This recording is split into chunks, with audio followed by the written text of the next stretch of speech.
Selamat datang kembali Sobat Dewe.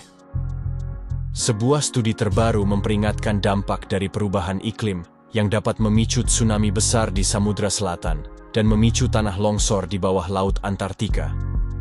Para ilmuwan telah meneliti inti sedimen di bawah dasar Laut Antartika. Ternyata selama periode pemanasan global 3 juta dan 15 juta tahun yang lalu, membuat lapisan sedimen lepas dan longsor. Hal ini memicu gelombang tsunami besar ke pantai Amerika Selatan, Selandia Baru, dan Asia Tenggara. Temuan yang dirilis 18 Mei lalu di dalam jurnal Nature Communications memperingatkan kemungkinan tsunami serupa bisa terjadi sekali lagi, mengingat perubahan iklim yang memanaskan lautan. Tanah, longsor picu tsunami. Dosen hidrografi dan eksplorasi laut di University of Plymouth di Inggris, Jenny Gales mengungkapkan bahwa longsor bawah laut dapat memicu tsunami yang menimbulkan banyak korban jiwa. Selain itu, ia mencari tahu bagaimana perubahan iklim juga mempengaruhi berbagai hal. Kami perlu mencari tahu bagaimana perubahan iklim global bisa memengaruhi stabilitas kawasan ini dan potensi tsunami di masa depan, kata Gales dikutip Life Science. Tanah longsor di bawah laut ini pertama kali ditemukan pada 2017 di Antartika, tepatnya di Laut Ross Timur.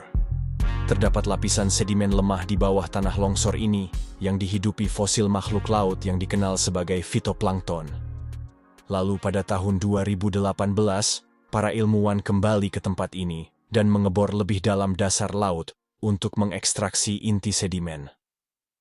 Mereka mengamati inti sedimen dan menemukan bahwa lapisan sedimen lemah ini terbentuk sekitar 3 juta tahun lalu dan lainnya sekitar 115 juta tahun lalu.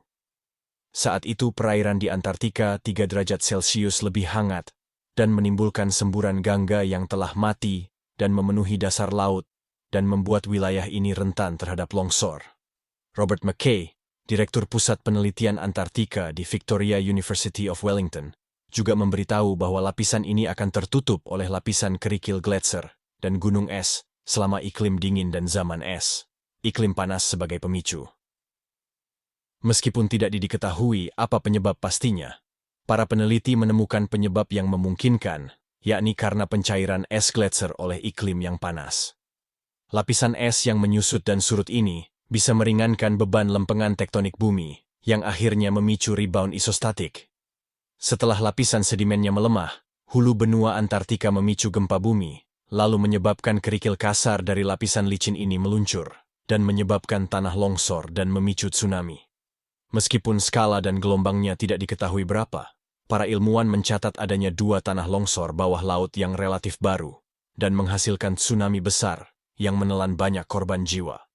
Contohnya adalah tsunami Grand Banks 1929, yang membawa gelombang setinggi 13 meter, dan memakan 28 korban di Newfoundland, Kanada. Jika benar bahwa dahulu penyebab tanah longsor adalah pencairan gletser, dan mengingat banyaknya lapisan sedimen yang ada di bawah dasar Laut Antartika, membuat para peneliti memperingatkan kemungkinan tanah longsor kembali terjadi dan memicu tsunami.